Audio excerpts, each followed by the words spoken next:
Hello and welcome to my channel. My name is Martine, and if you are new here, I do videos on Vedic astrology mainly, but also with some tropical insights, and I focus on both relationships and natal astrology. And if you like this video and you would like to see more content from me, please like, subscribe, hit the notifications bell to see when I will post a new video. And also, if you're interested in a personal consultation, I do consultations on a wide variety of topics. Please check out the video description. I will leave my contact information there. Thank you.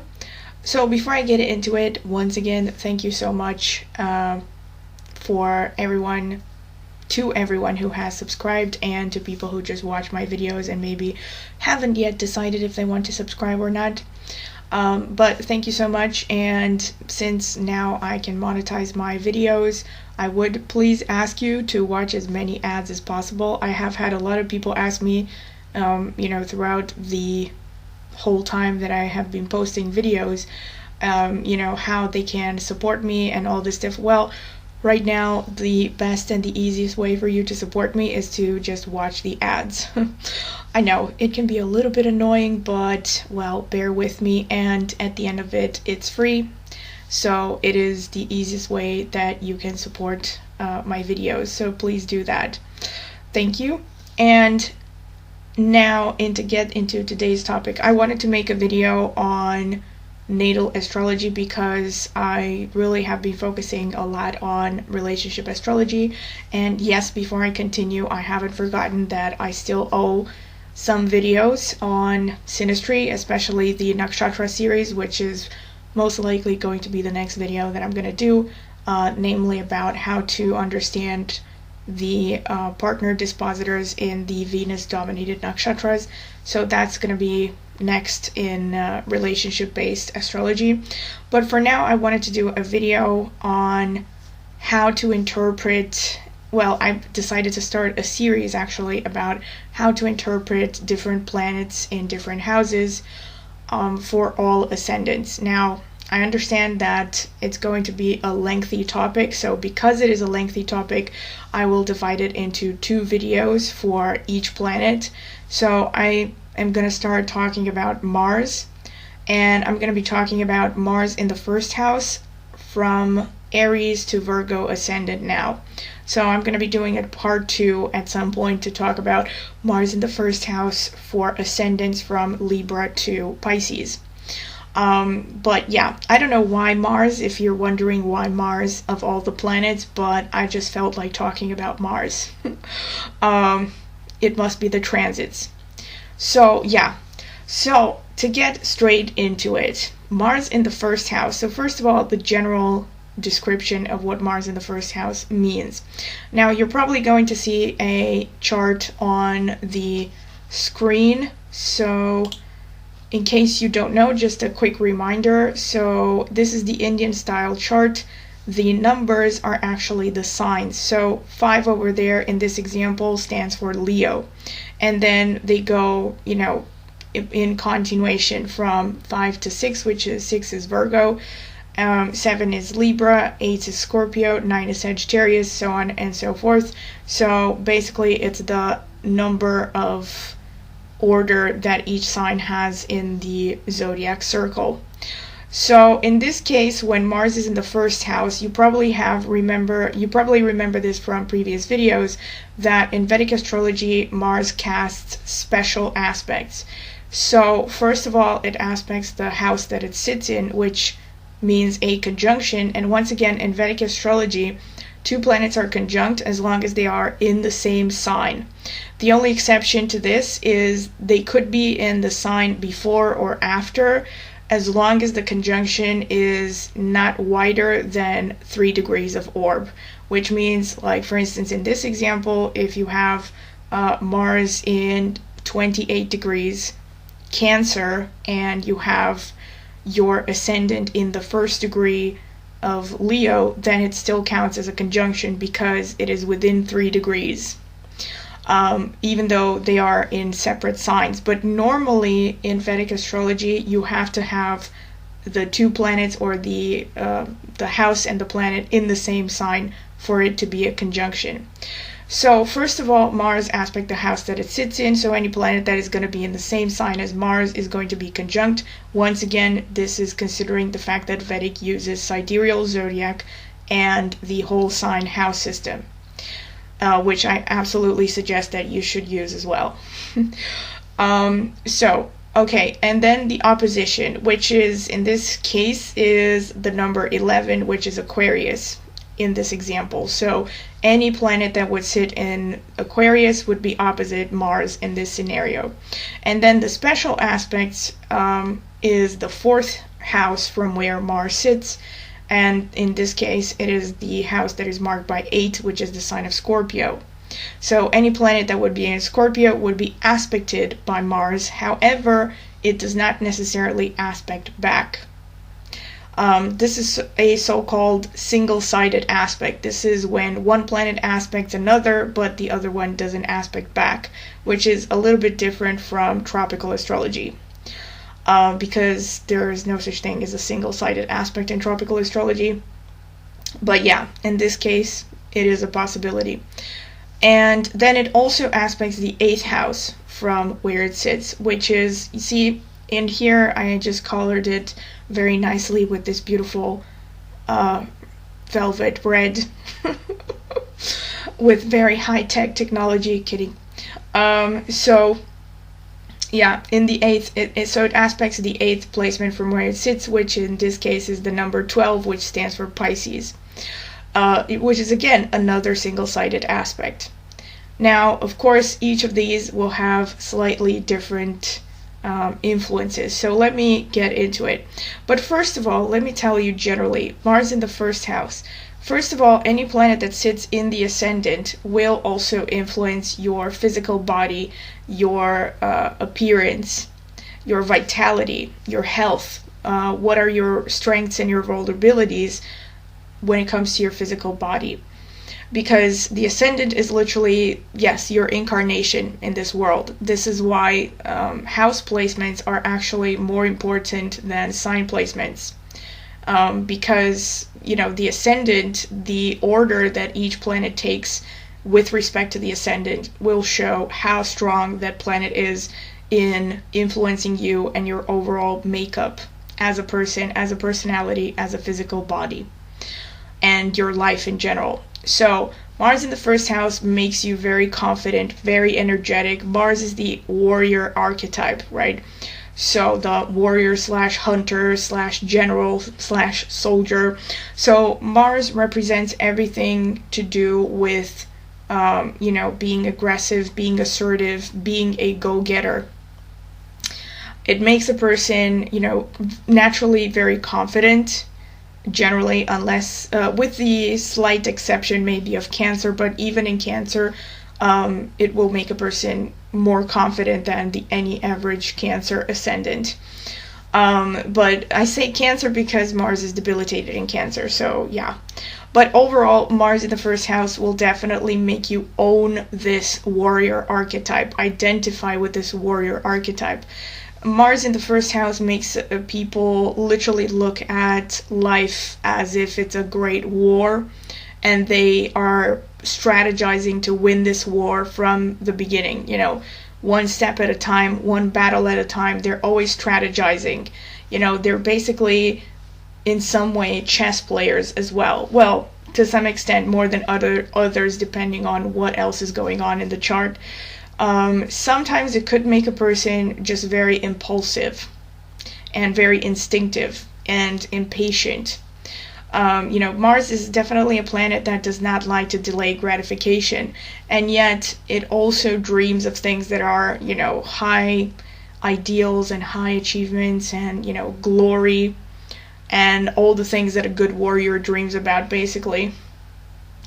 But in any situation, it definitely makes a person very strong, so tough. A tough personality, can be very domineering, can be controlling, you know, can be a little bit overbearing, especially in relationships, since it also aspects, you know, the 7th house, which is the house of partnerships, including marriage and romantic partnerships. But let's get into more detail.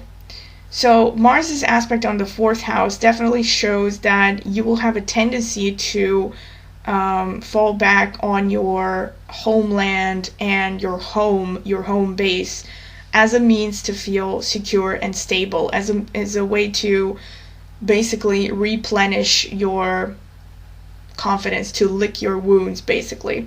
You know how the warrior goes home, home, or they go back to their mother to basically heal after the battle and after the struggles that they have to go through, because Mars is a planet that definitely shows a lot of conflict. So people with Mars in the 1st house, they might actually attract a lot of challenges and conflicts as a way to strengthen themselves, to strengthen their personality. They might, without even realizing it, they might be attracted to situations where they have to overcome great challenges and a lot of conflicts in order to prove themselves and to build their confidence and their character. So yeah, you're definitely going to be focused on the home base as a way to gain security, but it can also show that you can be very domineering again when it comes to the home base. So you might, want to boss everybody around when it comes to your home, which of course can cause some friction, or can cause your family to see you as overbearing and too controlling sometimes. And what else? Also because the 4th house is early childhood and the mother figure especially, or the mother lineage, it can also show that there was potentially some turmoil in the early childhood environment, especially when it comes to the mother. They could have been, the mother could have been domineering, aggressive. Maybe you had a lot of conflicts with the mother. But whether you had conflicts yourself or not, you definitely probably went through moments when you have seen a lot of arguments when it comes to the family. So maybe arguments between your parents or between other family members. And there could have been some sense of instability or insecurity when it comes to your early childhood environment, maybe particularly connected to the home environment, which makes you in turn very determined to, you might be one of those people who really definitely dreams to have their own place. Like you're going to be attracted to real estate and all this stuff, and owning land and stuff, especially when it comes to your country of origin or your mother's land, of origin. Okay, aspecting the 7th house, like I mentioned, does show that you will have a tendency to be domineering in relationships. You might have a tendency to control your partner. Because Mars is such a warring, planet, you might actually have trouble distinguishing sometimes between your partner and an enemy, and you might thus, start more conflicts than necessary simply because you feel more threatened than you should be. You feel this constant need to be on top and to be, in control of the situation. On the other hand, Mars in the 1st house definitely shows that you're very passionate when it comes to romantic relationships, and you definitely want, a lot of physical intimacy with your partner.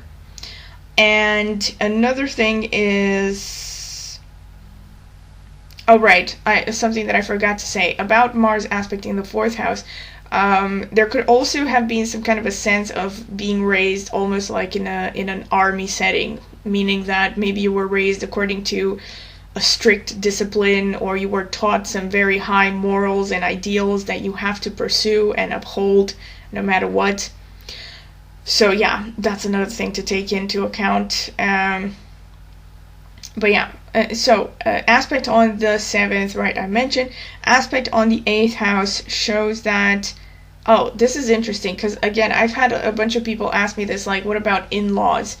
Well, a simple way to look at how you will get along with your in-laws is to look at the 2nd house from the 7th house, which is aka your 8th house. Why the 2nd? Because if you remember in Vedic astrology, the 2nd house is the family of origin, right? So in your natal chart, your 2nd house shows relations with your family of origin.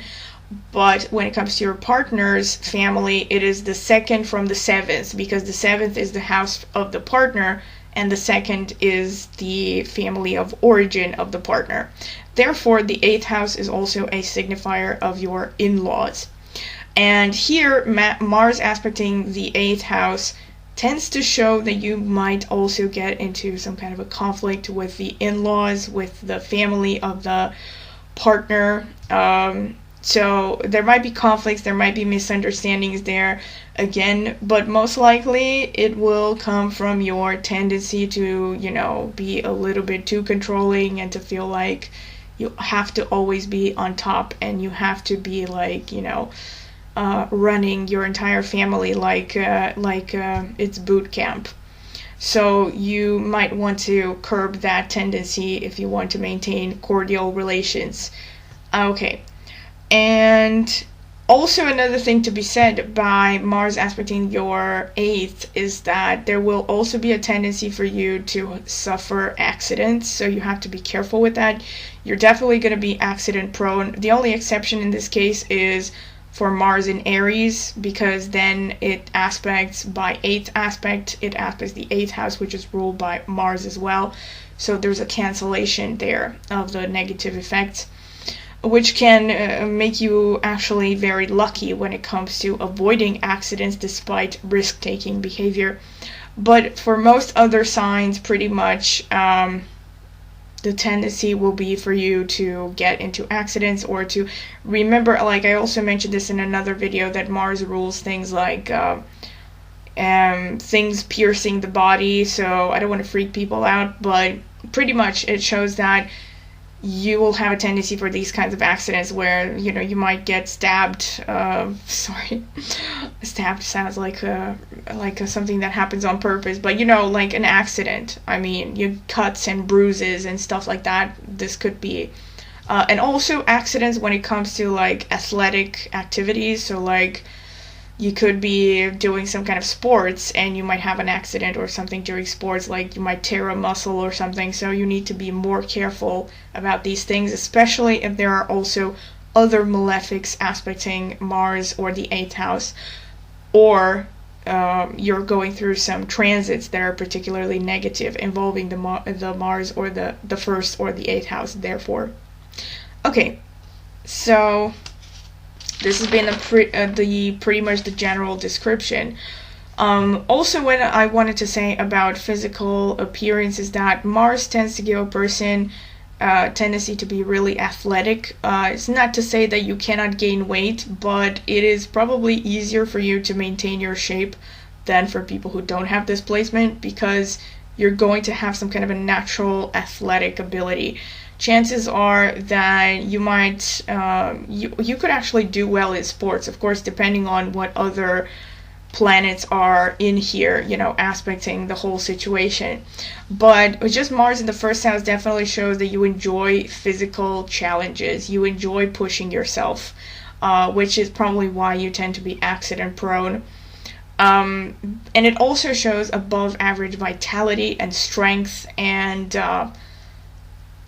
this strong desire to express yourself through physical activity.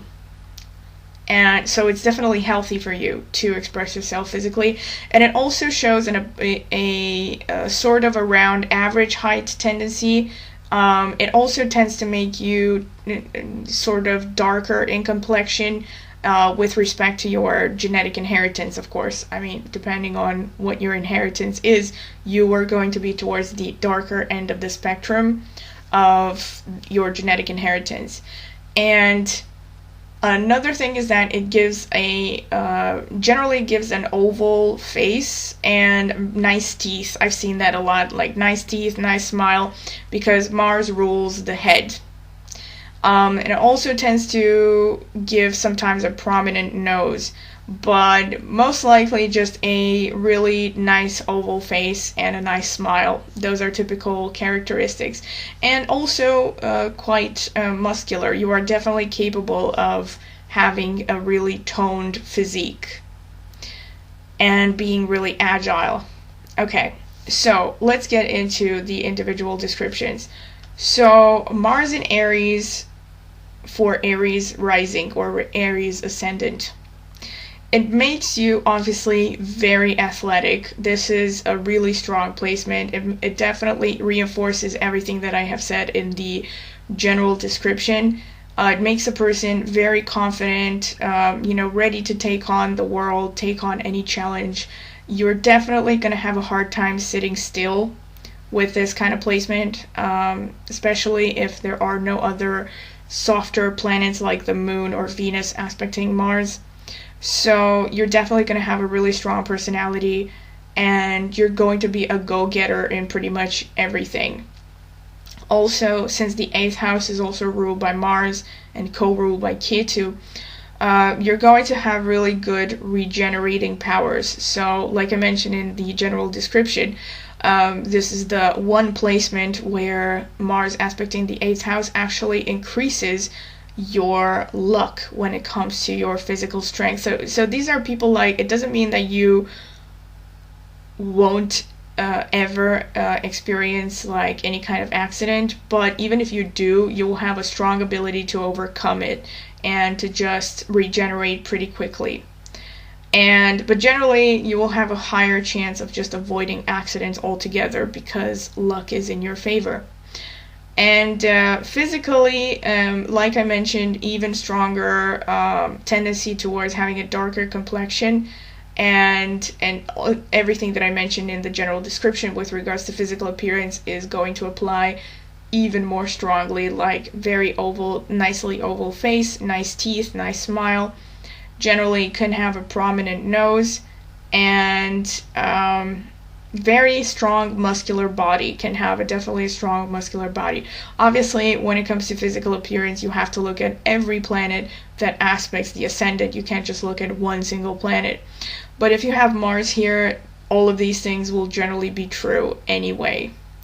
So yeah, when it comes to your personality and everything, you're definitely the embodiment of the warrior archetype. And let me think.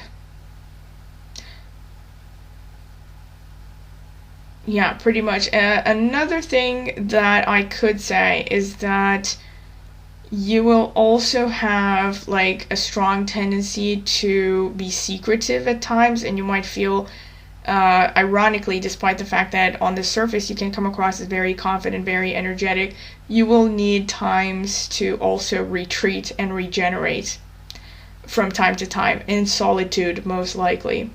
And you will also enjoy researching stuff and also just taking risks. You are the absolute risk taker. Okay, so yeah, and a famous example that I found was Queen Latifah, who has Mars conjunct Saturn conjunct Ascendant in Aries and opposite Jupiter. In her case, the opposition to Jupiter shows, an above average height.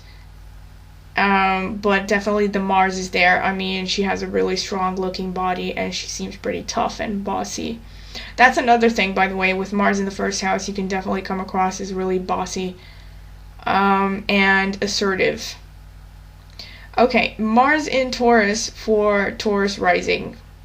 This shows that the native will be a little bit more on the diplomatic side, a little bit more hedonistic, more materialistic. Definitely focused on acquiring material wealth, and partnerships will greatly shape you and your sense of identity and your personality.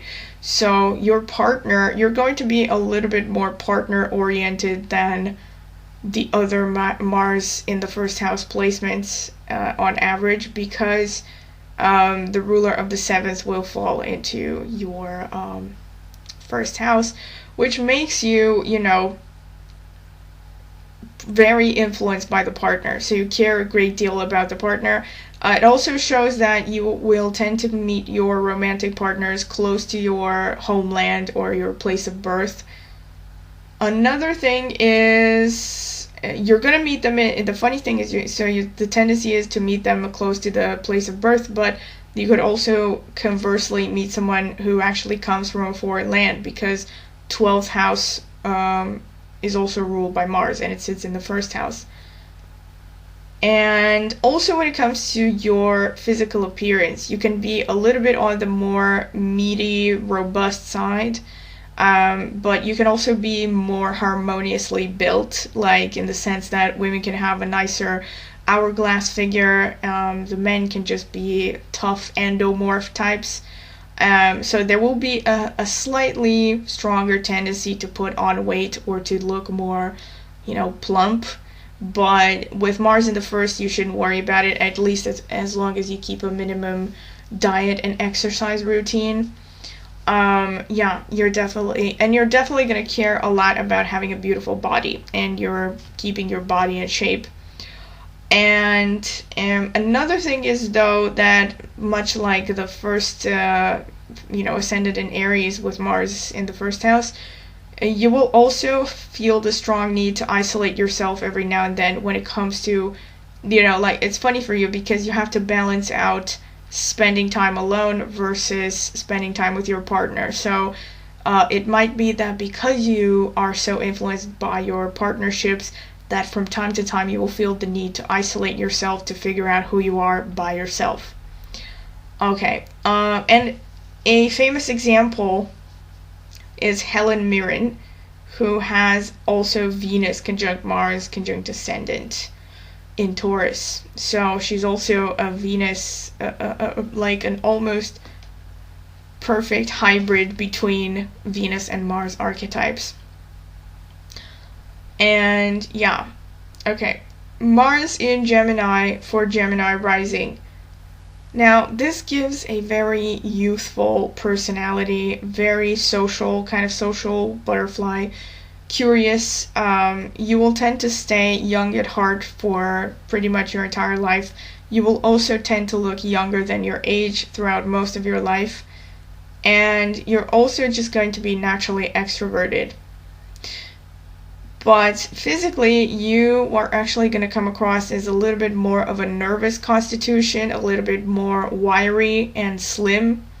The tendency for Mercury here is to influence the height to go down, meaning you might tend to be shorter than average unless there's aspects there from Saturn or Jupiter.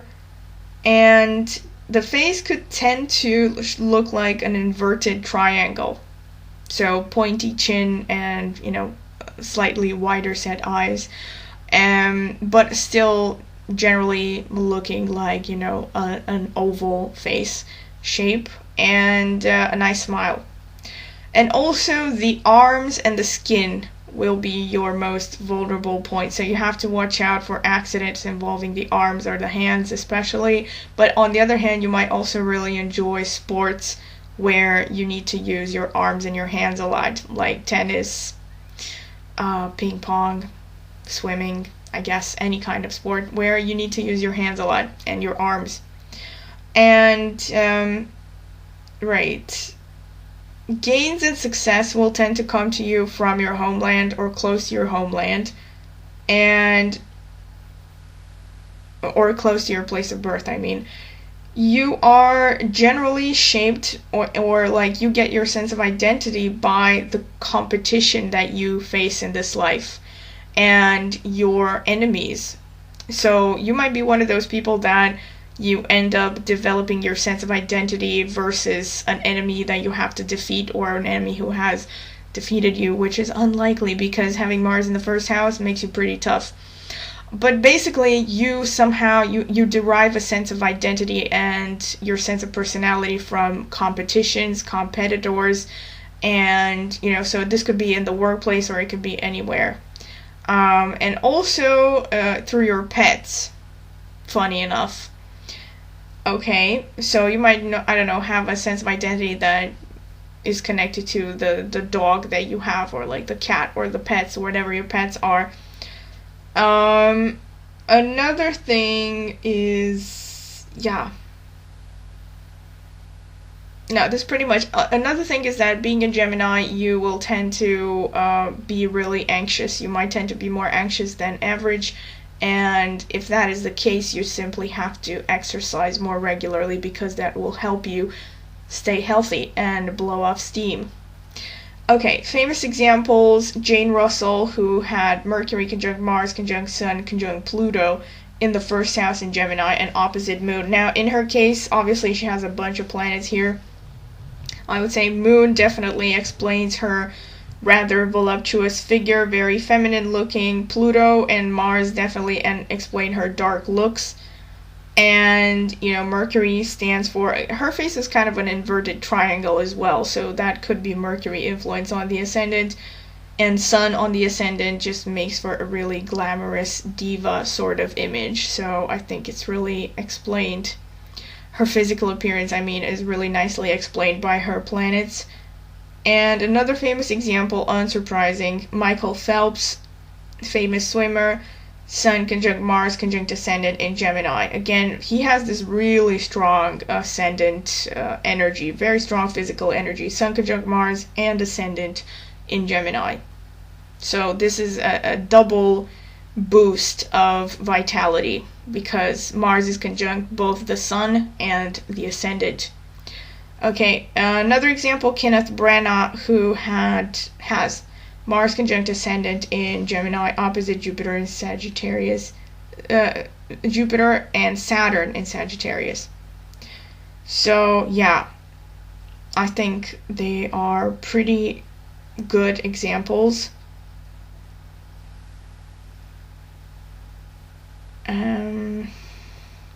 Right. I was gonna say Kenneth Branagh, well, Jupiter and Saturn, I guess, explain his pretty stern appearance because he does have a pretty stern appearance. Saturn tends to give severe, harsh-looking features, and I think Kenneth Branagh has pretty thin lips, very thin lips, and he does tend to have a pretty serious appearance, I guess. And Jupiter would explain an above-average height. Okay. Mars in Cancer for Cancer Ascendant. This is the placement that I said was debilitated. So Mars here is debilitated. But this still makes you one of the most fierce and protective Cancer Ascendant natives. So don't think that it's like a handicap. It makes you pretty tough, so it makes you, but you know, Mars is not particularly happy in Cancer because Cancer is a really, well, sensitive, you know, emotional energy, and Mars in Cancer, you know, it feels, you know, out of sorts because Mars wants to be tough and out there and the warrior and all that. So you will be kind of like a sensitive warrior, an empathetic warrior. But what is very likely to make you incredibly fierce and capable of overtaking anything and destroying any obstacle is when you feel that your family, especially your mother or the mother's family, or your home or your children are being attacked. That will make you, like, will bring out the beast in you. And then, you know, you can be pretty moody as well, and in your case the mood swings could be particularly dramatic, especially if you take out your anger on the people around you. So be extra careful about that because you come across as quite moody and irritable, but you also tend to be a very creative individual, and you will have a good opportunity to assert yourself artistically. If you are at all artistically inclined, this is definitely something that will help you. And I mean, you can really create an image for yourself as an artist.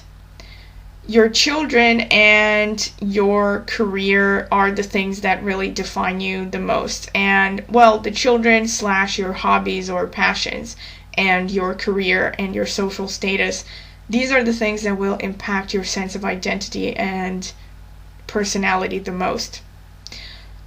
You tend to wear your heart on your sleeve, which is another thing that you need to be kind of careful of, because you might come across people who will try to take advantage of you, or they will try to use your honesty against you. Try not to be too open about everything. So try not to be a complete open book, because people might take advantage of that. And you will also have career opportunities more likely presenting themselves closer to your place of birth. Of course, providing that there aren't stronger indications in the chart that say otherwise. And famous examples of Mars in Cancer in the first house are Gillian Anderson, you know, X-Files, Scully, who has Sun conjunct Mars, conjunct Mercury, and Ascendant in Cancer. So she also has quite a strong planetary influence here.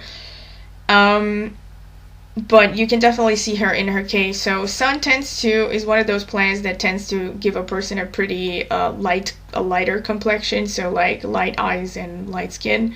Conjunct Mars and Mercury. Mercury, you know, can explain the fact that she's quite short. I mean, I think she is like 5'2" or something. So yeah, I think it is pretty nicely explained. But also the Mars tends to give the nice oval face, the nice smile, and obviously the fact that she was convincing as a special agent, and later on as other parts that she has played. She played a lot of tough women. I don't know about her portrayal of Thatcher, though. I've heard mixed feelings about it. I should watch it. But anyway, yeah, I think her planetary influences are quite descriptive of her personality and her physical appearance. Another example is Seal, the singer, who has Mars conjunct Rahu conjunct Ascendant in Cancer, opposite Saturn and Mars in Capricorn. Again, sorry, not Mars, I think it's Mercury. I'm not sure what I wanted to write here, but it's definitely Saturn. Saturn tends to give a harsher appearance, so he does tend to have that kind of harsher appearance. And yeah, but Mars conjunct Rahu, and Rahu also tends to give a rather unusual appearance. But yeah, Mars there definitely shows someone who has a pretty tough kind of masculine energy. And okay, Mars in Leo for Leo rising. Now, this is another one that makes a typical pure-blooded extrovert. You know, a person who could easily become the life of the party, will be naturally confident, creative. A lot of the times can be very playful, can easily uplift the moods of people around you. You can also be a person who is very determined, though. So you're the kind of person that, you know, if you get a goal in your mind, nothing is going to stop you from getting it. Like, you have the stamina, the confidence, the energy, the know-how to go after what you want. Of course, provided that there isn't some strong affliction on Mars or the Ascendant. But pretty much, I mean, Mars in Leo for Leo rising, it just makes a really strong personality, and definitely someone who could easily stand out in a crowd.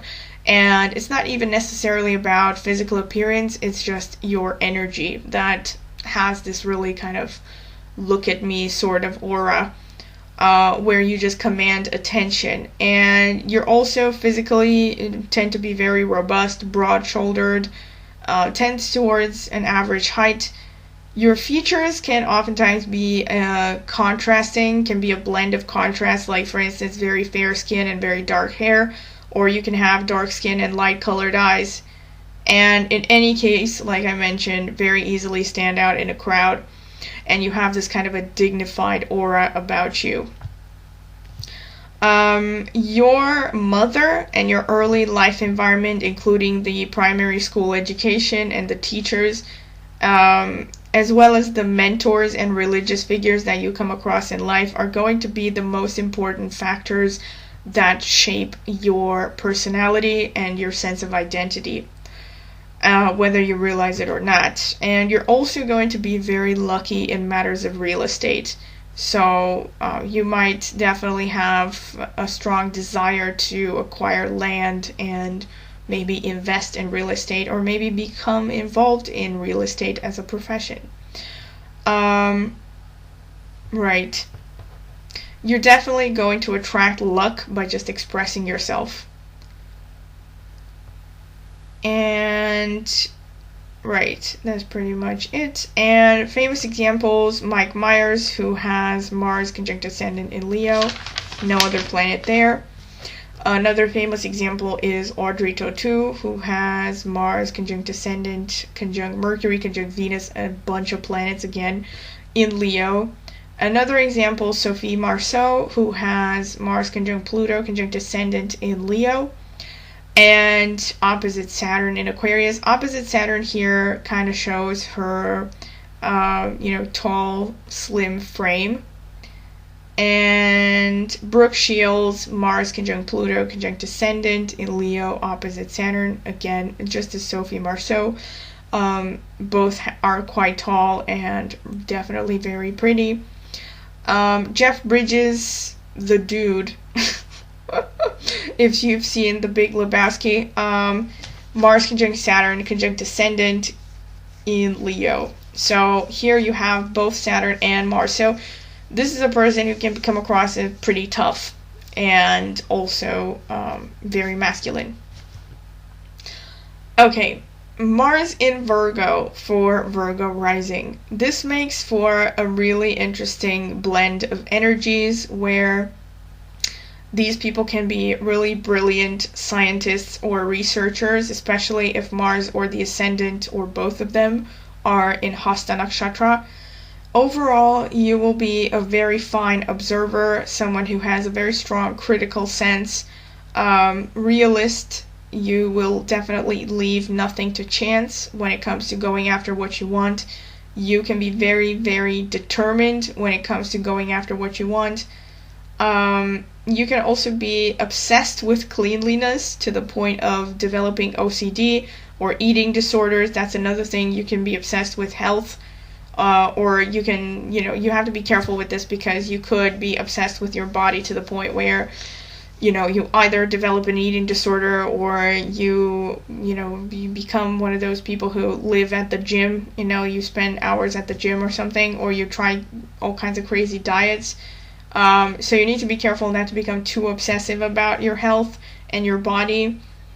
And you can definitely be very independent in general, very determined to succeed and to make a name for yourself. So Mars's confidence and determination will definitely be focused mostly on intellectual pursuits, of course, unless there are stronger influences that show a different energy. So you also just have high chances of succeeding in any STEM field. Physically, you will tend to be really on the anxious side, and you will also tend to develop psychosomatic illnesses, so stuff that has to do with the digestive system, especially, or skin disorders. So if this is the case, or if you feel that your anxiety is getting the best of you, what you need to do is definitely exercise regularly, and also take on something like yoga or meditation, some kind of sport or practice that puts both the body and the mind in balance. And also, pretty much, it also just makes you interested in anything to do with communication or any kind of analytical work. Famous examples who have Mars in Virgo, had Mars in Virgo and Virgo rising were Anais Nin, Bill Clinton, Adam Lambert. So Anais Nin had Mars and Rahu in Ascendant in Virgo. Explains a lot because she was very eccentric. And Bill Clinton, Mars conjunct Venus conjunct Jupiter in Ascendant in Virgo. Adam Lambert, Mars conjunct Saturn conjunct Ascendant in Virgo and opposite Moon in Pisces. Okay. So this has been pretty much it. So I'm going to end the video here, to be continued with Mars in the first house for the ascendants from Libra through Pisces. So once again, if you have watched until the end, thank you for watching. I hope you like it. Don't forget to like, subscribe, hit the notifications bell to see when I will post a new video. And of course, if you're interested in a personal consultation, please check out the video description. I will leave my contact information there. And also, please make sure to watch as many ads as possible on my videos. Thank you.